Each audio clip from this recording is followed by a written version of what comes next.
안녕하십니까. 이 좋은 세상 만들기 부자 프로젝트 20%의 힘입니다. 2024년 9월 1일 월간 주간 리뷰 시간입니다.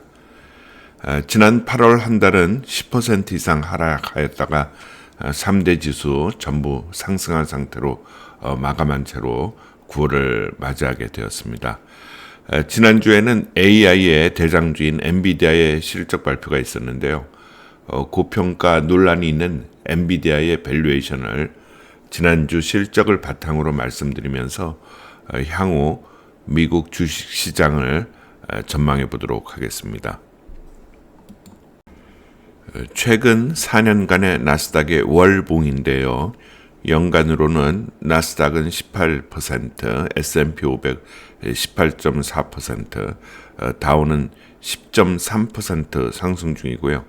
사상 최고가 대비로는 나스닥은 5.32% 아래에 있고 S&P 500은 0.33% 아래, 그러니까 얼마 안 났습니다. 신고가가.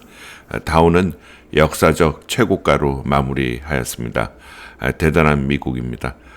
나스닥 100에 투자하고 있는 우리로서는 저번 달에 다소 상대적 소외감을 느낄 수 있는 한 달이라 할 수 있는데 언젠가 다 만회할 수 있으니 꾸준하게 공식에 의한 투자를 하시면 되겠습니다.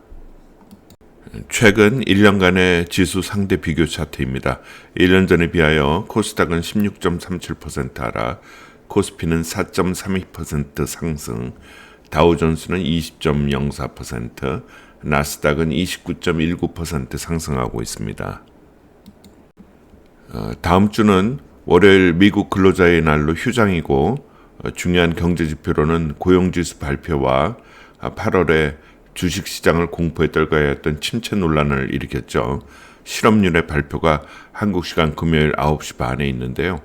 현재 예측치는 4.2%이고 그렇게만 나온다면 그 전달에 4.3%보다 떨어지는 거니 주식시장에는 안도감이 돌면서 아마 긍정적 신호로 받아들일 것 같습니다.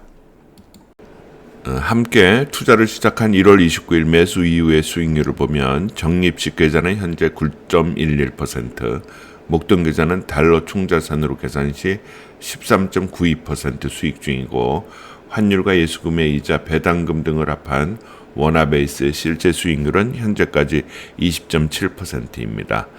25일 지난 첫 월요일이 저번 주 월요일이었는데요. 저는 깜빡하고 그 적립식 계좌를 못 샀습니다. 그래서 다음 주 월요일에 일정 금액을 적립식 계좌에서 살 예정인데요.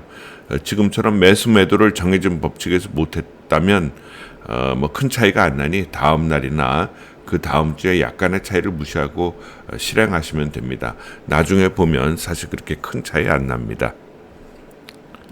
목돈 계좌의 목표 매수 매도가는 변동 없습니다.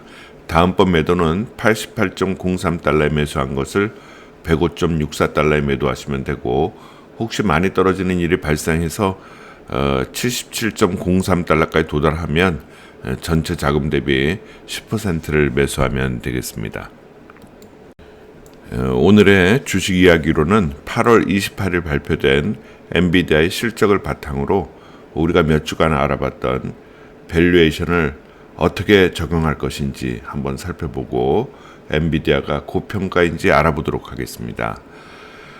엔비디아의 실적 발표가 나왔는데요. 매출, 즉 레버뉴는 300억 달러로 연간 122%나 상승했습니다. 그래서 2배 이상의 매출을 올린 거죠. 1년 만에 2배라니 굉장한 겁니다, 사실. 매출 순이익률이 75.7%니 저는 뭐 인류 역사상 거의 최고 수준의 이익률이라고 저는 생각합니다. 뭐 100원을 팔아서 75원을 남긴다는 이야기니 얼마나 대단합니까? 자, 이제 그럼 이런 실적을 바탕으로 우리 스스로가 현재의 엔비디아의 주가가 고평가가 되어 있는지 직접 계산하여 추정해 보도록 해봅시다. 저번 주 금요일 엔비디아의 주가는 혹시 아시는 분이 있는지 모르겠지만 119.37달러였습니다.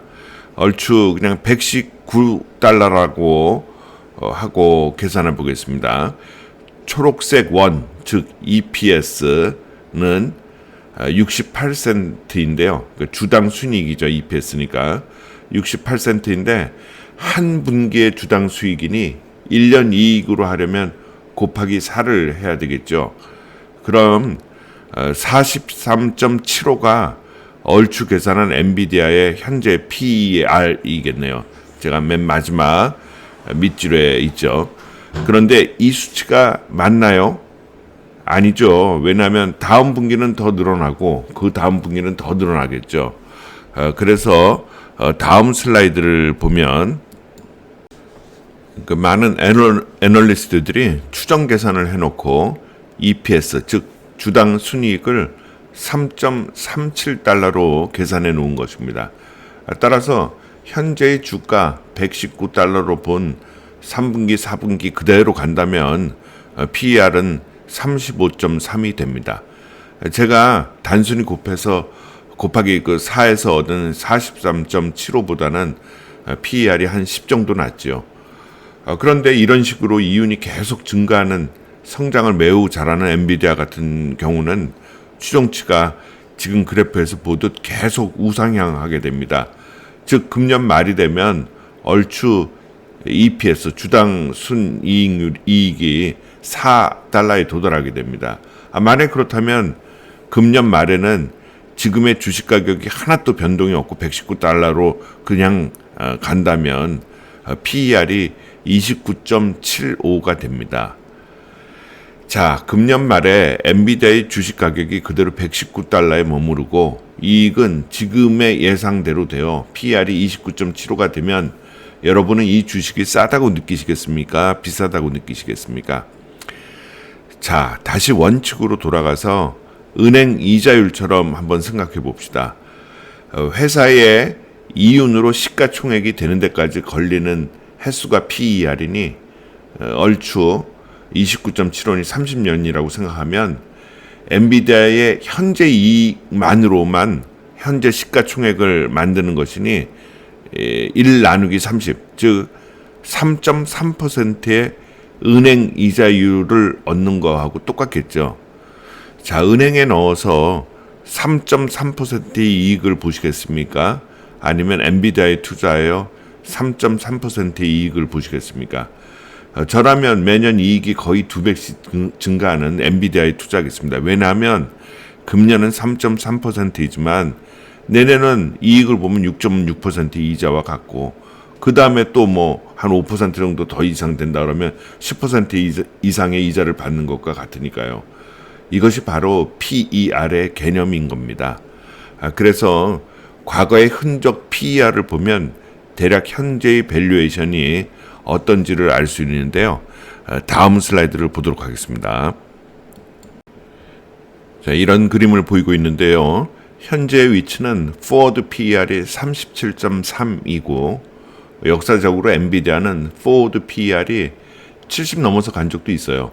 하지만 최근 5년간은 얼추 40에서 50 정도라고 보면 되는데요. 최근 5년께 제가 빨간 박스를 쳐놓은 겁니다. 따라서 37.3은 상대적인 저평가에 위치해 있는 것입니다. 따라서 기다리면 주가는 충분히 올라갈 수 있는 것이죠. 자, 이제 그러면 좀 PER의 개념이 생기지 않았나요? 엔비디아는 우리가 투자하는 나스닥 100의 대장주라서 좀 자세히 살펴보았는데요. 저는 뭐 재미삼아 이렇게 분석을 하지만 여러분은 그냥 이렇게 어렵게 분석 혹은 예측하지 마시고 과거의 역사, 즉 미국의 100년 주식 역사를 그냥 받아들이시면 됩니다. 즉 나스닥 100은 1년에 평균 14% 이상 오르고 우리는 QLD를 이용하여 공식에 의해서 사고파시면 20%의 연간 수익을 올릴 수 있는 것입니다. 지금의 엔비디아 PER에서 보셨지만 향후에 적어도 1년 뒤에는 나스닥 100은 충분히 지금보다 더 올라갈 수 있습니다. 데이터를 믿으시고 미국의 역사를 믿으시면 되겠습니다.